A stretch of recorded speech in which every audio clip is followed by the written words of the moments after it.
Hello friends, मैं सौरभ गुप्ता आप सभी का एक बार फिर से स्वागत करता हूं मेरे यूट्यूब चैनल दी डेटा पाइपलाइन में। तो आइए समझते हैं कि बिग डेटा क्या होता है। बेसिकली अगर बहुत सरल शब्दों में समझना चाहें तो बिग डेटा एक ऐसा डेटा होता है जिसे ट्रेडिशनल टूल हैंडल नहीं कर सकते। वो इतने ह्यूज वॉल्यूम या वेलोसिटी में हो सकता है, जैसे कि माई एसक्यूएल वो अकेले बिग डेटा को हैंडल नहीं कर सकता। अगर आप और सर्च करें या फिर और जानना चाहें तो बिग डेटा का जो डेफिनेशन है वो 3 V's पे डिपेंडेंट है। 3 V's means volume, velocity and variety. तो चलिए समझने की कोशिश करते हैं ये तीनों को।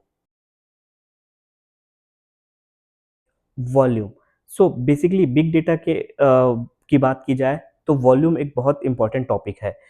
बिग डेटा में वॉल्यूम जो होता है वो बहुत हाई होता है, ये टेराबाइट से लेकर पेटाबाइट तक भी हो सकता है। जनरली जो ये डेटा है वो दो तरीके से जनरेट होता है, या तो ये ह्यूमन मेड रहता है या मशीन मेड रहता है। ह्यूमन मेड की बात की जाए तो ये, जैसे अगर हम बात करें किसी बैंक का उदाहरण ले लेते हैं, एक बैंक में डेली लाखों ट्रांजैक्शंस होते हैं, तो ये डेटा अपने आप में ही काफ़ी ह्यूज है। और या फिर किसी कंपनी के 10 साल के जितना भी उनका सेल हुआ है उसकी बात करें तो ये भी बहुत ह्यूज हो डेटा हो गया। और अगर मैं मशीन मेड की बात करूं तो जनरली जो आईओटी होते हैं या स्मार्ट डिवाइसेस होते हैं वो भी अपना कुछ डेटा सर्वर पे स्टोर करते हैं, चाहे वो लॉग भी हो सकता है या फिर कोई अदर इन्फॉर्मेशन हो सकती है। तो समय के साथ ये भी काफ़ी ह्यूज हो जाता है। तो इसे हैंडल करना एक सिंगल सिस्टम के लिए करीब करीब इम्पॉसिबल है। 3 V's में नेक्स्ट है वेलोसिटी। वेलोसिटी मीन्स डेटा जिस स्पीड से जनरेट हो रहा है उसे कहते हैं। ये ऑर्गेनाइजेशन टू ऑर्गेनाइजेशन या प्रोडक्ट टू प्रोडक्ट डिफरेंट हो सकता है। अगर सोशल मीडिया की बात करें तो जनरली सोशल मीडिया में बहुत ज़्यादा हाई होता है, बिकॉज हम कंटिन्यू यूज़ कर रहे होते हैं, इसलिए जो लॉग जनरेट हो रहे हैं या क्लिक स्ट्रीम जनरेट हो रहा है वो काफ़ी हाई होता है। पर और दूसरा साइड अगर हम किसी आईओटी डिवाइस की बात करें जो दिन में एक या दो बार ही डेटा जनरेट कर रहा है और स्टोर कर रहा है डेटाबेस में, तो उसकी वेलोसिटी जो है वो कम होती है। तो दोनों ही अपने आप में डिफरेंट डिफरेंट एग्जांपल है, बट दोनों को हैंडल करने के लिए हमें एडवांस जो टूल्स आते हैं बिग डेटा के उनका यूज़ करना होता है। 3 V's में जो तीसरा है वो है वैरायटी। वैरायटी का मतलब होता है फॉर्मेट। जो डेटा जनरेट हो रहा है वो किस फॉर्मेट में जनरेट हो रहा है, क्या वो स्ट्रक्चर्ड फॉर्मेट है, क्या वो सेमी स्ट्रक्चर्ड फॉर्मेट है, या क्या वो अनस्ट्रक्चर्ड है। स्ट्रक्चर्ड फॉर्मेट वो फॉर्मेट होता है जिसमें डेटा का फॉर्मेट बहुत क्लियर होता है, समझना आसान होता है। जनरली ये रो और कॉलम के बेस पे होता है। अगर आप एक एग्जांपल देखना चाहें तो जो बैंकिंग के जो ट्रांजेक्शन्स होते हैं वो प्रॉपर स्ट्रक्चर्ड फॉर्मेट में होते हैं, रो और कॉलम पे बेस्ड होते हैं। या सीएसवी फाइल भी इसका बहुत अच्छा एग्जांपल है। सेकंड होता है अनस्ट्रक्चर्ड, वो डेटा जिसका कोई फॉर्मेट क्लियर नहीं होता या जिसे समझना टफ होता है। सिस्टम जनरेटेड जो लॉग्स होते हैं जनरली वो सेमी सॉरी अनस्ट्रक्चर्ड होते हैं। तीसरा होता है सेमी स्ट्रक्चर्ड जो जेसन या एक्सएमएल फॉर्मेट में होता है। तो ये था बिग डेटा का 3 V's। अब नेक्स्ट हमको ये समझना होगा कि बिग डेटा का यूज कहाँ होता है। तो चलिए समझते हैं। अब नेक्स्ट क्वेश्चन आता है कि हमें बिग डेटा की ज़रूरत क्यों है? क्यों हम इसे स्टोर करके प्रोसेस करते हैं? तो बेसिकली इसके 2-3 यूज़ होते हैं। पहला यूज़ ये होता है कि जो कंपनियाँ होती हैं अपने डेटा से हिडन इन्फॉर्मेशन निकालने की कोशिश करती है जिससे वो अपने बिज़नेस को और इम्प्रूव कर सके, अपने क्लाइंट एक्सपीरियंस या यूज़र एक्सपीरियंस को और अच्छा कर सकें, और या फिर कुछ और कमियाँ हो तो उन्हें सुधार सकें।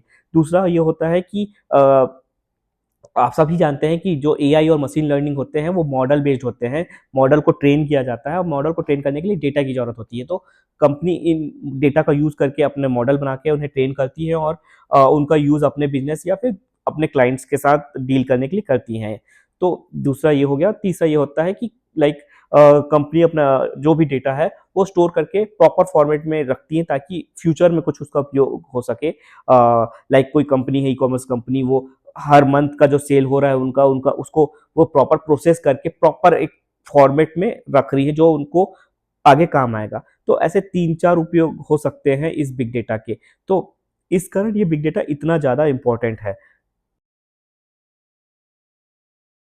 अब नेक्स्ट क्वेश्चन आता है कि बिग डेटा में करियर कैसा है? तो आप एक चीज़ समझिए कि आज के डेट पे केवल बड़ी ऑर्गेनाइजेशन ही बिग डेटा पे वर्क कर रही हैं, तब भी काफ़ी ओपनिंग्स आती रहती है बिग डेटा की, बिग डेटा या बिग डेटा इंजीनियर्स की। तो आप ये समझिए आने वाले समय में 1 साल या 2 साल बाद जब छोटे कंपनियाँ, मिड साइज़ एमएनसीज़ या स्मॉल साइज़ एमएनसीज़ या स्टार्टअप्स जब बिग डेटा पे वर्क करेंगी, तो कितना ज़्यादा ओपनिंग आएँगी डेटा इंजीनियर्स के लिए। तो अभी सबसे सही समय है बिग डेटा सीखने का। अब नेक्स्ट क्वेश्चन ये है कि बिग डेटा किनको सीखना चाहिए और किनको नहीं सीखना चाहिए, या किनको ज़्यादा हार्ड वर्क करने की ज़रूरत है। तो सिंपल वर्ड्स में, अगर आप को 2 साल कोडिंग का एक्सपीरियंस है, चाहे आप फ्रंट एंड में हो, बैक एंड में हो, आप आसानी से आ सकते हैं। थोड़ा दिक्कत होगा बट हो जाएगा, आप 5 महीने, 6 महीने में आराम से सीख जाएँगे। जो बैकएंड वाले हैं, अगर वो 2 साल या 3 साल से सिर्फ़ बैकएंड में कर रहे हैं, तो उनके लिए थोड़ा और आसान है। आई थिंक वो 3 महीने में ही उनका हाथ फ्री होना चालू हो जाएगा। और जिनके लिए टफ़ है, फ्रेशर्स या फिर जस्ट पास आउट जो स्टूडेंट्स हैं, उनके लिए थोड़ा टफ़ है। शायद उनको 6 महीने नहीं, साल भर भी लग सकता है, क्योंकि आपको यहाँ पे एक चीज़ नहीं सीखनी है, आपको बहुत सारी चीज़ें सीखनी है। आपको पाइथन सीखना है, अगर एक नॉर्मल बता रहा हूँ, क्योंकि पाइथन के अलावा भी कोडिंग से आप बिग डेटा कर सकते हैं, पर जो सबसे ईज़ी है या जब से सबसे ज़्यादा जिसका डिमांड है वो है पाइथन। पाइथन, उसके बाद उसके साथ आप पाइस्पार्क सीखेंगे, उसके बाद जो सबसे इम्पोर्टेंट है वो एसक्यूएल। ये 3 तो आपको आना ही चाहिए। 4th नंबर पे आपको कोई एक क्लाउड आना चाहिए, आई मीन या तो एडब्ल्यूएस या एज़्योर या फिर आपको जीसीपी आना चाहिए। तो कोई एक तो आना चाहिए। तो ये 4 भी अगर आप देखो, तो ये चारों में सीख के थोड़ा हाथ फ्री करने में टाइम लग जाएगा। और दूसरा कि जनरली ये जो आज के डेट में क्या है, जो बिग डेटा की जितनी ओपनिंग्स आ रही है वो टॉप लेवल एमएनसीज़ से ही आ रही हैं। आपको मिड साइज़ और स्मॉल साइज़ एमएनसीज़ में बहुत कम ओपनिंग्स दिखेंगी। और ये जो टॉप लेवल की जो एमएनसीज़ हैं, वो जनरली फ्रेशर्स को नहीं ले रही हैं बिग डेटा में। तो फ्रेशर्स को लिए थोड़ा टफ है, कोडिंग सीखना भी, डेटा इंजीनियरिंग सीखना भी, और उसके बाद अपने आप को इन टॉप लेवल एमएनसीज़ में सेलेक्ट कराना। जनरली ये लोग शॉर्ट लिस्ट भी नहीं करेंगे आपको, आपके रिज़्यूम को शॉर्ट लिस्ट भी नहीं करेंगे। तो ये काफ़ी टफ हो जाएगा आप लोगों के लिए। तो हाँ, बट लाइक अभी स्टार्ट करेंगे, 6 महीने, साल भर होते-होते या डेढ़ साल, जब तक आपका हाथ फ्री होगा, तब तक ये हो सकता है कि मिड साइज़ एमएनसीज़ और स्मॉल साइज़ एमएनसीज़ या स्टार्टअप्स में भी बिग डेटा इंजीनियर्स की ओपनिंग आ जाए, और आपके लिए तब बहुत आसान हो जाएगा। तब काफ़ी ज़्यादा आसान हो जाएगा और वो आपको बहुत फ़ायदा करेगा। तो सबसे बेस्ट टाइम यही है स्टार्ट करने का बिग डेटा और इसमें आगे बढ़ने का। तो आज के लिए इतना ही। Thank you.